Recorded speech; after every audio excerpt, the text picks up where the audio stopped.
Welcome back to the show, everybody. Check this out. Lawsuit filed against Jay Clayton and William Hinman. Dominoes are falling. Somebody roll that beautiful intro.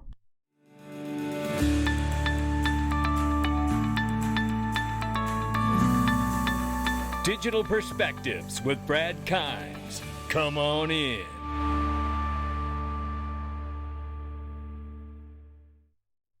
Welcome back to the show, everybody. You can follow me at Dig Perspectives at the top of the screen and everything that we're talking about here today. Lots to go over today, as well as what was announced. There is a lawsuit been filed individually against Jay Clayton and William Hinman. You're going to want every single bit of that thread. Believe me, you. Right now, $1.901 trillion market cap for crypto. We're up 1.85%. It's April 13th. It's my birthday. Yeah, it is. Bitcoin, 41,000, slightly over. Ethereum, 3,000 plus. We see right now XRP at the number 7 spot at 71 cents. Let's take a look at the price range very quickly here. 70 cents on the bottom, 76 on the top. We'll keep an eye on it. Ladies and gentlemen, Glint Pay is what I use to diversify. I buy gold with my Glint Pay card, and I can use that to go out and make everyday purchases, which hedges the inflation that we're all experiencing, which, by the way, I just read an article the other day that's talking about the potential of inflation going up near 20%. Possibly by year end or within the next 12 months. That's insanity. But this isn't, and that's why I've been topping up on my card with Glint Pay. You can do it too. It's physically allocated gold. Buy, save, send, and spend. And you can even send and receive to one another inside of the app as well. Pretty amazing stuff. Make sure you check out the link underneath the video. 331.6 million XRP shifted by Ripple in exchanges, including ODL Bridge. Come on in. Yeah, it always fascinates me how much is going on right now and moving around. And I have to say, I firmly believe that the price is probably more dominantly controlled by on-demand liquidity than it is by retail buying. That's my speculative thought, obviously. Right here is a fun one from Mr. Intuitive. Yeah. He said, this is our guy John Deaton and Digital Perspectives celebrating an upcoming settlement vibe here. And I tell you what, with enough wine and knowing that we get an outcome that doesn't hurt retail holders, I just might attempt something like this.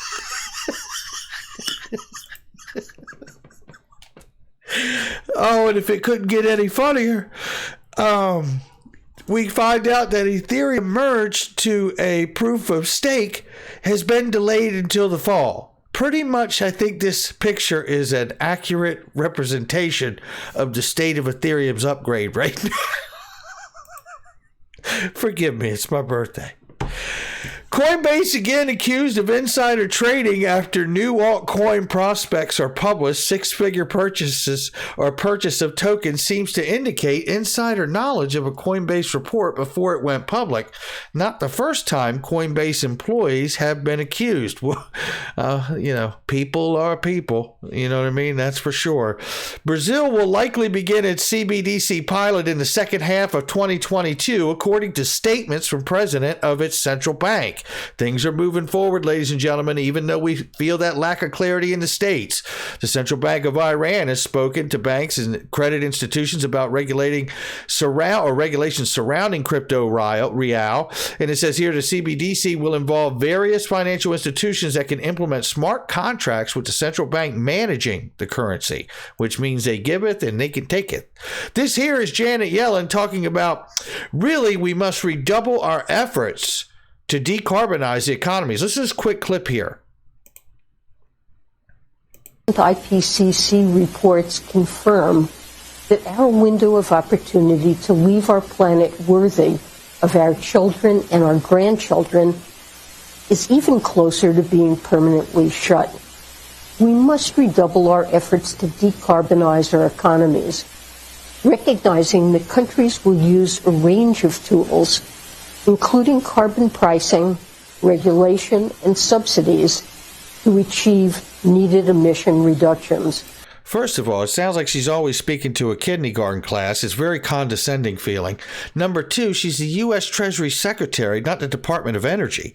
It's unbelievable. I mean, look, I'm all for being better and doing better for the world and the environment. I don't mean to suggest that. That's not what I'm saying. But what I am saying is that this has all been a narrative to drive us to a new financial system, which, make no mistake about it, is blockchain and distributed ledger technology.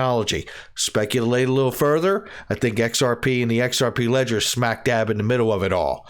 And while we're waiting for that clarity, Shark Tank investor Kevin O'Leary, and now big blockchain crypto investor, says regulatory clarity will allow institutional investment capital to end up in the crypto markets, and it will be into the trillions of dollars. And that's what I'm here for. Bring it on. And this is evidence of exactly that, ladies and gentlemen. A new world order for the stock market is coming, explains BlackRock's CIO. And we know BlackRock owns almost everything. Making money in the stock market will likely look different over the next few years compared to the low interest rate era seen from the end of the great financial crisis. And then there's this.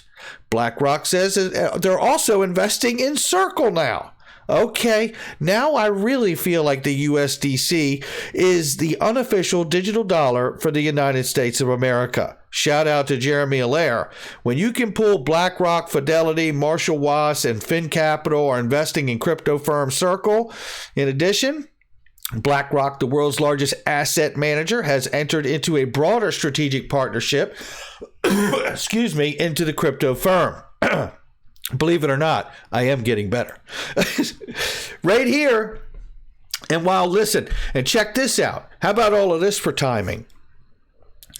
Digital Dollars working with their lithium project with the DTCC for settlement. Polysign, which I have often really suggested in speculative thought, Polysign could be the new digital side of the DTCC. I throw that out there. It's how I picture it, right? And I could be wrong. But we're having this today from Polysign, announced that the acquisition of MG Stober Company, creating the world's largest vertically integrated full-service digital asset fund administrator, and our Series C round of funding led by Cowen, Soros Fund Management, George Soros, Brevin Howard, and GSR.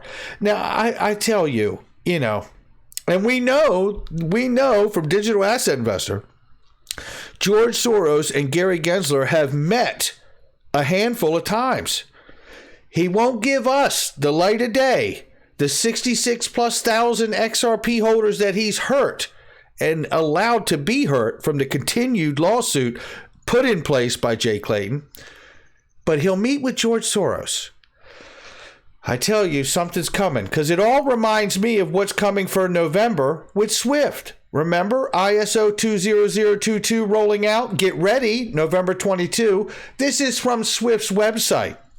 Well, I can remember a YouTuber or two really trying to beat me up over this one.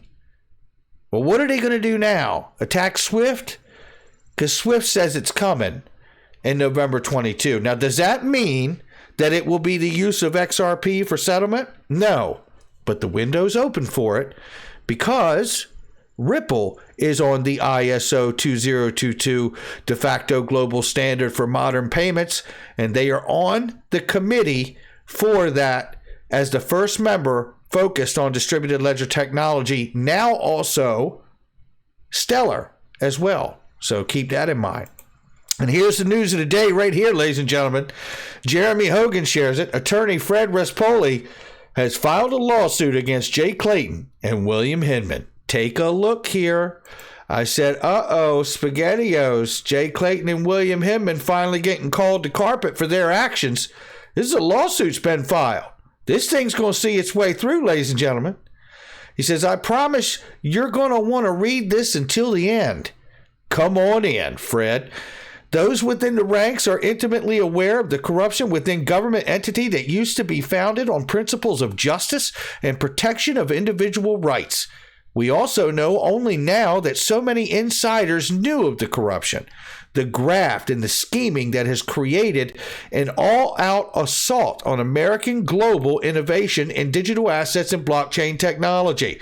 This innovation improves and saves lives, frees people from debt slavery, and allows others to send real value to those in dire need in poorer, less fortunate, and unfairly neglected parts of the world.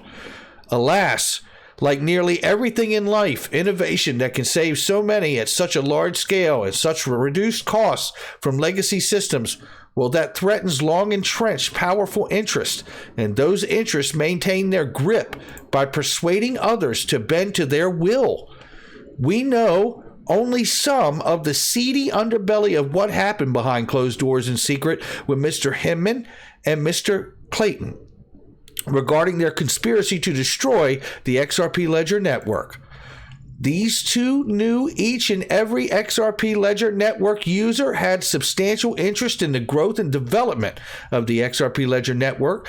These two knew, while collecting taxpayer-funded government salaries, that the XRP Ledger Network was a massive threat to the financial interests of their former clients and previous employers. Though may have rightly called for an investigation into this conduct, no investigation is coming. No congressional subpoenas are on the horizon. And besides a handful of lone voices, no other crypto communities are coming to stand by as allies in support of a just cause. In truth, the XRP Army always knew this. It was always likely, always will be, for the XRP Army to shoulder the burden alone, carry on its back the communities who are too blind to see that they are only in the second row of the firing squad. So well said, Fred. But this thread is all about hope. Many of you still have no idea how important and how powerful you truly are. All it takes is one, which it becomes two, then four, then eventually victory. On April 11th, 2022, a class action lawsuit was filed against Clayton and Hinman for tortious interference in all XRP Ledger Network users' valid business expectancy in the XRP Ledger Network. The lead plaintiff and my client, Shannon O'Leary, decided to take a stand. Shout out to you, Shannon and Fred. A stand against what those two did to intentionally harm hundreds of thousands of people, not just in the United States, but around the world. I am serving as Shannon's lawyer in my own personal capacity and with no affiliation but my own. This is a case I believe in. It is a case that is fundamentally about justice, fairness, and the rule of law. Mr. Clayton and Mr. Hinman, through their actions described in the complaint, linked in final tweet, and operating outside the SEC, took unreasonable and improper action to help their former and now current clients target a rival competitor blockchain network in order to destroy it. It didn't have to be like this. The XRP Ledger Network, like all blockchain networks, should have been given a level playing field. Goes on to say here, the XRP Armor didn't ask for this fight. It didn't start this fight, but it will win this fight. And here is where the most important question comes into play. What will you do? Will you stand with Shannon? And I can tell you unequivocally, I absolutely will. This is remarkable. Shout out to you, Shannon. Shout out to you, Fred. This is one of the most courageous things I've seen since John Deaton took up arms and filed his papers to participate in the SEC versus Ripple to represent 66,000 of us. This is a great day, ladies and gentlemen, and it just happens to be on my birthday, too. How about that for a present? You have my full support, Fred. You can reach out to me at digitalperspectivesnews@gmail.com. I will help you and Shannon in any way that I possibly can. That's going to do it for me. Make sure you hit the like and subscribe, leave a comment below. I'll catch all of you on the next one.